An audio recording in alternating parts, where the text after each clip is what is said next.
Number 4, the Honourable Henare. To the Minister of Work and Income, and ask, how is Work and Income working proactively to support young people into employment?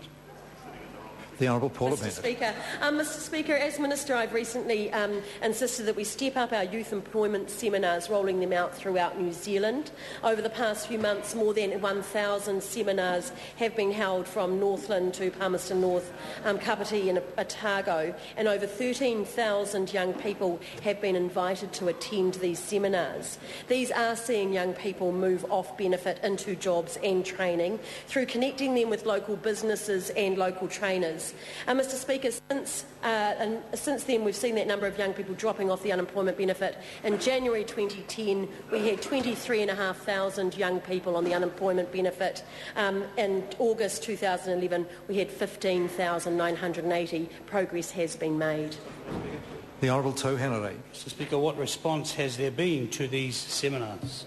The Honourable Paula Bennett. Mr Speaker, it would be fair to say there has been a mixed response. We're getting a fantastic response from employers and from training organisations in turning up, but we're not always having a fantastic response from the young people turning up themselves.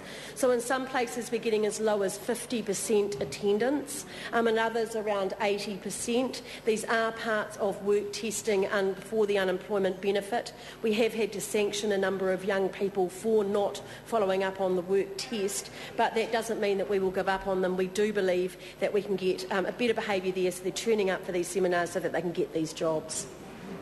Jacinda Ardern. Supplementary to the Minister, what set of statistics is she using to base employment policy on? The Household Labour Force Survey, which shows we have the highest youth unemployment on record, the seasonally adjusted National Employment Indicator, which shows 47,000 fewer Kiwis in jobs than when she took office, or the figures she has tried to table today from Trade Me?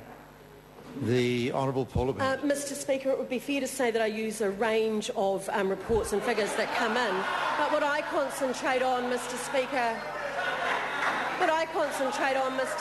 is actually the people that are affected, and these are actually young people that are out there trying to do the best they can to get jobs. Order. I apologise to the Minister. Now look, the Labour Party asked a question, and if they were serious about asking the question, I expect they'd want to hear the answer. There was no way anyone could hear much of that answer. And I'd just ask a little more respect. Please, the Honourable Paula Bennett. Mr Speaker, for example, I could also look at the Hudson report that just came out today on employment expectations, and it says that there are signs of employer confidence emerging, particularly amongst small businesses. A net 22.5% of employers are planning to increase staff numbers before the end of the year, and that means that there are going to be some jobs for there. Our job is to try and get those young people ready for them, and that is what I am clearly focused on. Jacinda Ardern. Supplementary to the Minister, does she think it's appropriate to continue to pay a young person the dole when that payment could be used to subsidise an employer to take on that young person as an apprentice instead?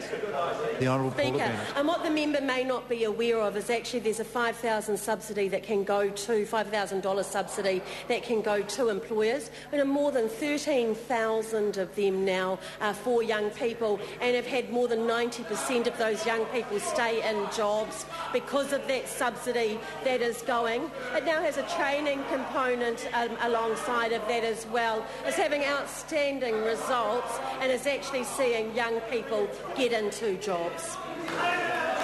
Question number 5, the Honourable